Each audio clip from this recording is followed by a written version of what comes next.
आज का टॉपिक है ब्रेन। स्पाइनल नर्वस सिस्टम का दो पार्ट बताया था, स्पाइनल कॉर्ड और ब्रेन। स्पाइनल कॉर्ड को पिछले वीडियो में बता दिया था, रिफ्लेक्स आर्क को भी एक वीडियो में अलग से बता दिया था, और आज ब्रेन मस्तिष्क के संबंध में बात करनी है।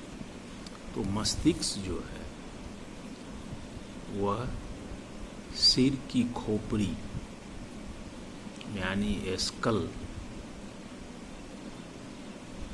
के अंदर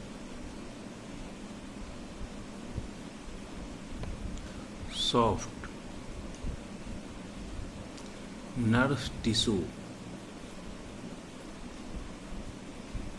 का बना हुआ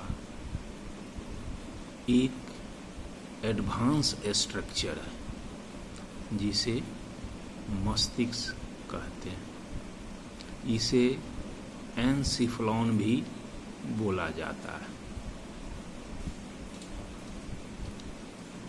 यह मस्तिष्क जो है वह बहुत ही नाजुक होता है, सॉफ्ट नर्व टिश्यू का बनाया हुआ है, तो बहुत ही नाजुक कोमल होता है और इसको सुरक्षित रखना बहुत जरूरी होता है। यह लगभग सेमी सॉलिड होता है, जैसे गुथा हुआ आटा का गोला है, जो थोड़ा सा भी टच करने पर वह धंस जाता है। रख दें किसी प्लेट में तो धीरे धीरे वह स्वतः भी दबने लगता है, अपने ही वजन से खुद वह धीरे धीरे दबने लगता है। तो वही स्थिति मस्तिष्क की होती है।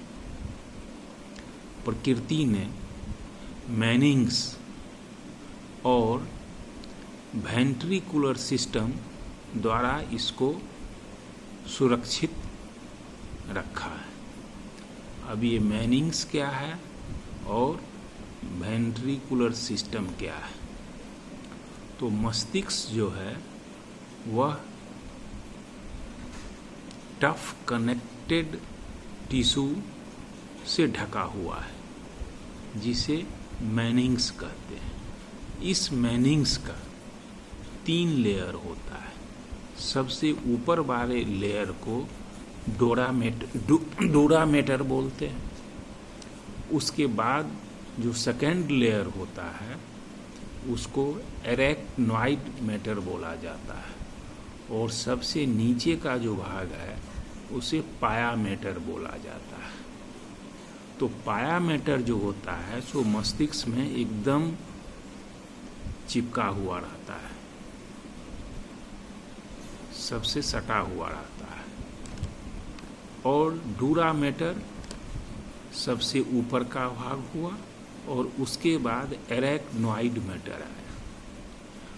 अब एरेक्नोइड मैटर जो सेकंड सीट है और सबसे नीचे का जो सीट है पाया मैटर, इसके बीच में कुछ गैप रहता है, खाली जगह रहता है। इस खाली जगह को सब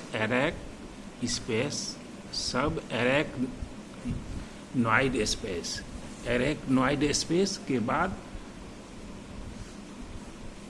सेकेंड लेयर जो हुआ एरेक्नोइड मैटर, उसके बाद जो खाली जगह रहता है उसे सब एरेक्नोइड स्पेस बोला जाता है।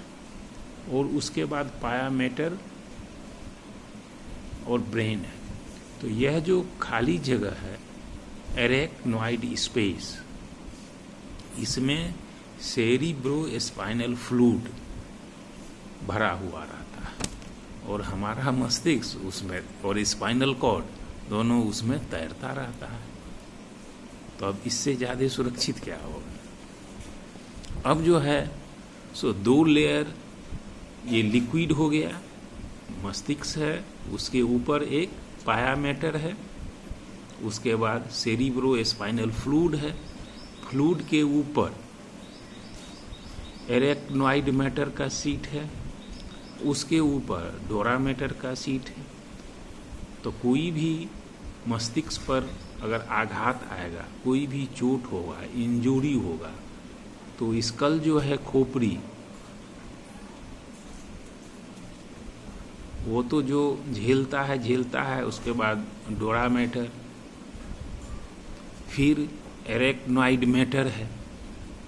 अब इसके बाद भी अगर उसका असर उसके नीचे जाता है तो वो लिक्विड फॉर्म में। तो लगभग मस्तिष्क 100% सुरक्षित है।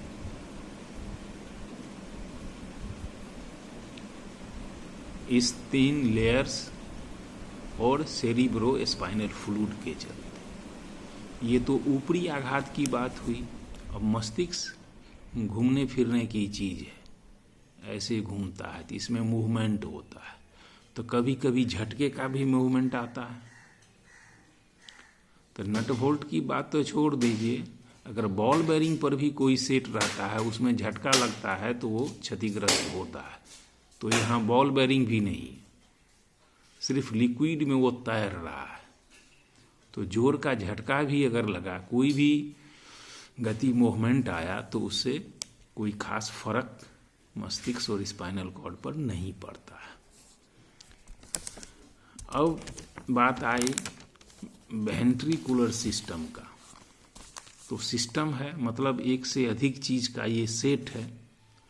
तो हमारे मस्तिष्क के अंदर, ये मस्तिष्क के अंदर की बात है, मस्तिष्क के अंदर 4 इंटरकनेक्टेड कैविटीज का एक सेट, जिसे वेंट्रिकुलर सिस्टम बोला जाता है। तो यह इंटरकनेक्टेड कैविटीज है, मतलब गैप होल है। तो ये होल 4 है। इस चारों कैविटीज को वेंट्रिकल्स बोलते हैं, इसीलिए इस सिस्टम को वेंट्रिकुलर सिस्टम बोला जाता है।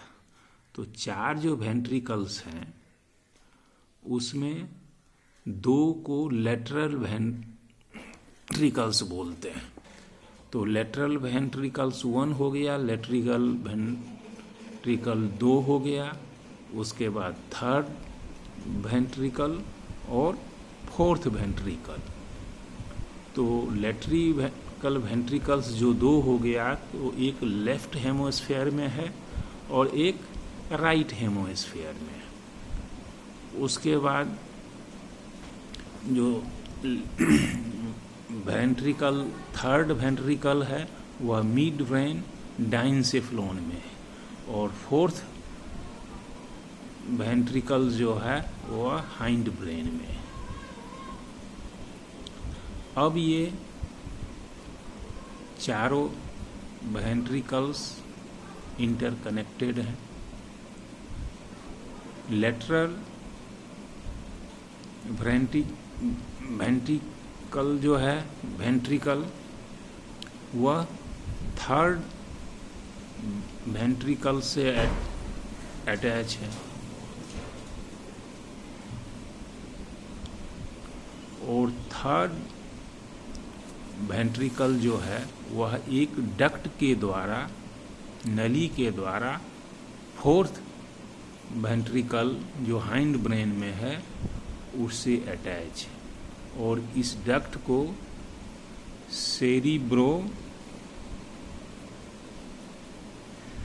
सेरिब्रल एक्विडक्ट, सेरिब्रो एक्विडक्ट इसका नाम है। तो 4 वेंट्रिकल्स हो गए, चारों आपस में इंटरकनेक्टेड है, ये बात हो गई। अब क्या है, इस वेंट्रिकल्स में क्रोवाइड प्लेक्स होता है। क्रोवाइड प्लेक्स जो है वो वेसल्स टाइप का होता है, वेसल्स का गुच्छा होता है, जो चारों वेंट्रिकल्स में है।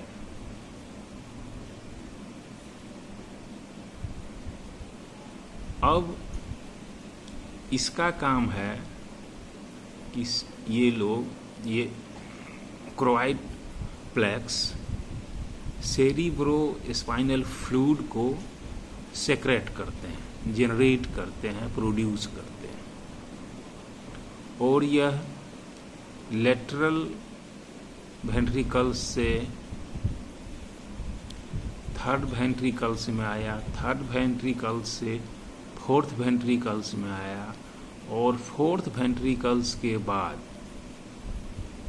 सब एरेक्नॉइड स्पेस में आया, जहां ऑलरेडी पहले से सेरिब्रोस्पाइनल फ्लूइड है।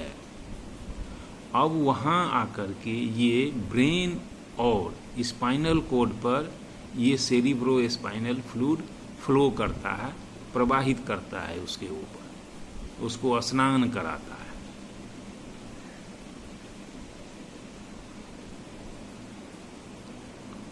तो यही इसका सिस्टम है। और ये जो स्नान कराने का क्रम है, ये दिन में 3-4 बार, इसको दिन में 24 घंटा में 3-4 बार स्पाइनल कॉर्ड और ब्रेन को स्नान करा देता है, जिससे वह साफ सुथरा सुरक्षित रहता है। अब इस तरह से मस्तिष्क जो है वह मेनिंग्स और वेंट्रिकुलर सिस्टम के द्वारा 100% सुरक्षित रहता है। अब ये हो गई। अब जो ये ब्रेन है, मस्तिष्क है,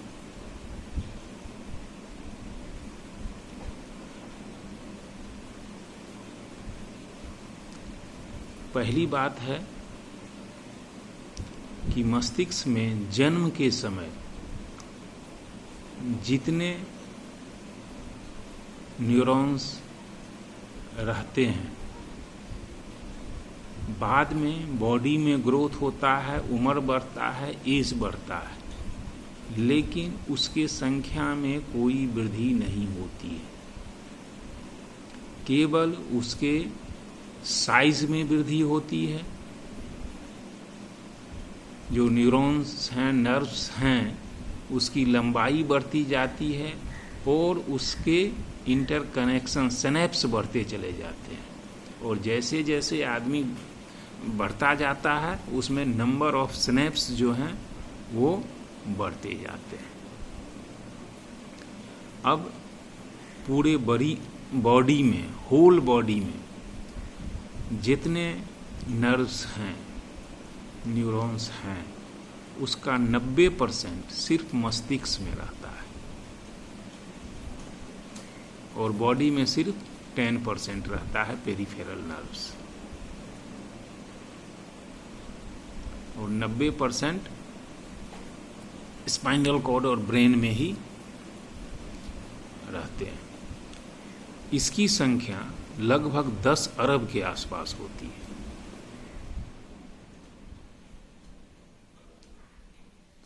एक घन इंच में लगभग 60,000 सिनेप्स होते हैं।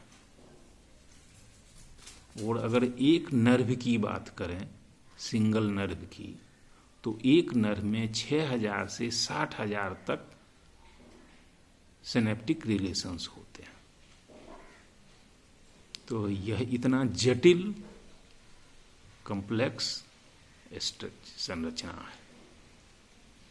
अब मस्तिष्क जो है उसको अध्ययन के सुविधा के ख्याल से 3 भागों में बांटा गया है: हाइंड ब्रेन, मिड ब्रेन और फोर ब्रेन।